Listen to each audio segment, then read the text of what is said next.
नमस्कार दोस्तों बिहार की राजनीति में आए दिन आपको नए बयानबाजियां सुनने को मिलती है।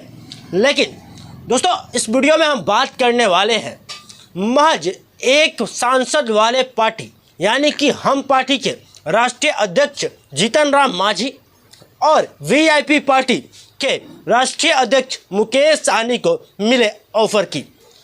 दोस्तों सबसे पहले हम बात कर लेते हैं जीतन राम मांझी के बड़े बयान पर।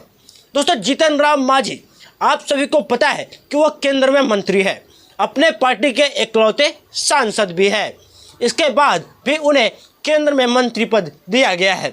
वह सूक्ष्म उद्योग मंत्री है और बिहार के लिए वह बहुत सारे कार्य करने का दावा कर रहे हैं।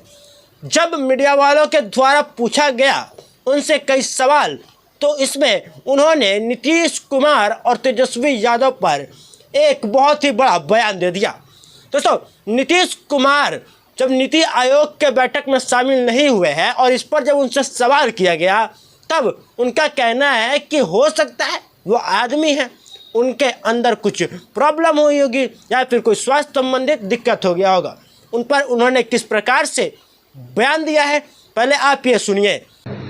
अब व्यक्ति है, कभी हो सकता है कोई शारीरिक दिक्कत हुई हो, इसके चलते नहीं गए।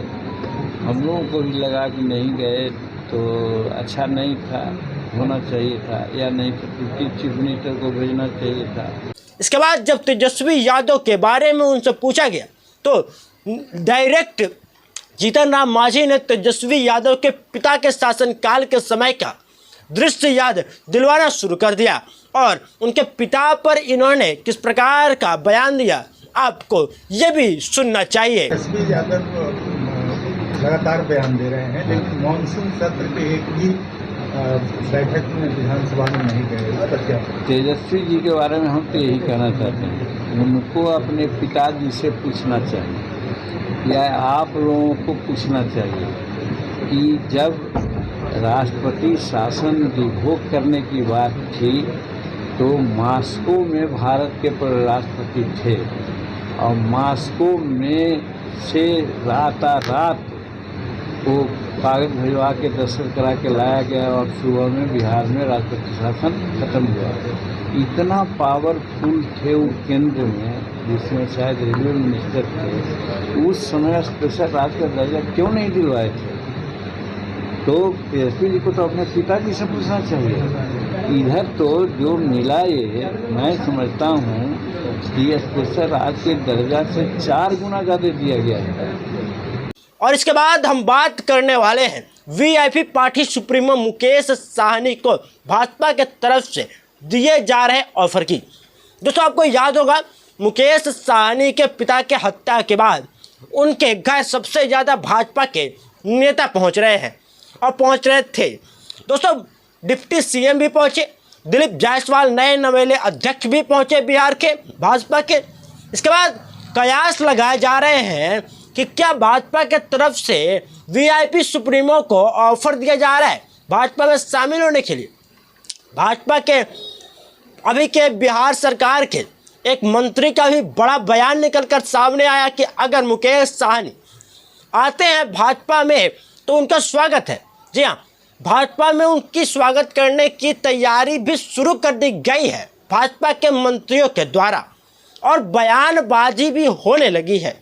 दोस्तों सबसे महत्वपूर्ण बात यह है कि भाजपा इनको ऑफर इस प्रकार का दे रही है कि आप आइए और पार्टी को भाजपा में विलय कराइए। अगर आप भाजपा में विलय कराते हैं तो आपको आने वाले समय में यानी विधानसभा चुनाव 2025 में बड़ा पद दिया जाएगा। यानी बड़ा पद का मतलब उप मुख्यमंत्री पद भी हो सकता है और कहीं ना कहीं आपको केंद्र में और राज्य सरकार में मजबूती प्रदान की जाएगी। दोस्तों ये जो ऑफर है वह भाजपा की तरफ से मुकेश सहनी तक पहुंचा दिया गया है, जो कि अंदर की खबरें निकलकर सामने आ रही है। क्योंकि कभी भी भाजपा उनको पार्टी समेत एक्सेप्ट नहीं करना चाहेगी, क्योंकि भाजपा को 2025 के लिए एक चेहरा चाहिए। आपको भी पता होगा सम्राट चौधरी के बाद अभी भाजपा में कोई नया चेहरा नहीं बचा है और सम्राट चौधरी को भी बिहार की जनता नहीं पहचानती है। आप अगर गांव में जाकर पूछिएगा कि सम्राट चौधरी कौन है तो वहां के लोग नहीं जानते हैं इन्हें, लेकिन मुकेश सहनी और तेजस्वी यादव जैसे चेहरे हैं जिन्हें भारत समेत बिहार के कोने कोने के लोग जान चुके हैं। और इस बार के विधानसभा चुनाव में ये दोनों युवा जोड़ी अगर एक साथ रही तो भाजपा के लिए संकट का घड़ी ला सकती है। इसलिए कहीं ना कहीं भाजपा अभी से ही ऑफर देने में लगी है कि मुकेश सहनी आ जाए और बड़ा पद ले ले। दोस्तों, मुकेश सहनी पर निर्भर करता है कि अब वो किस गठबंधन में जाएंगे। अभी सबसे ज़्यादा ज़रूरी यह है कि मुकेश सहनी ने जो यात्रा करने के लिए कहा था, यानी जुब्बा सहनी के नाम पर निषादों को फिर से एक करने की यात्रा, अब वो कब शुरू करते हैं ये देखने वाली बात होगी। आपके हिसाब से जो मुकेश सहनी है वीआईपी पार्टी के सुप्रीमो, उन्हें भाजपा के साथ जाना चाहिए या फिर महागठबंधन में रहना चाहिए? कमेंट सेक्शन में जरूर लिखिएगा और ऐसी वीडियोज़ के लिए यूट्यूब चैनल को सब्सक्राइब कर लीजिएगा। मिलते हैं नेक्स्ट वीडियो में, तब तक के लिए धन्यवाद।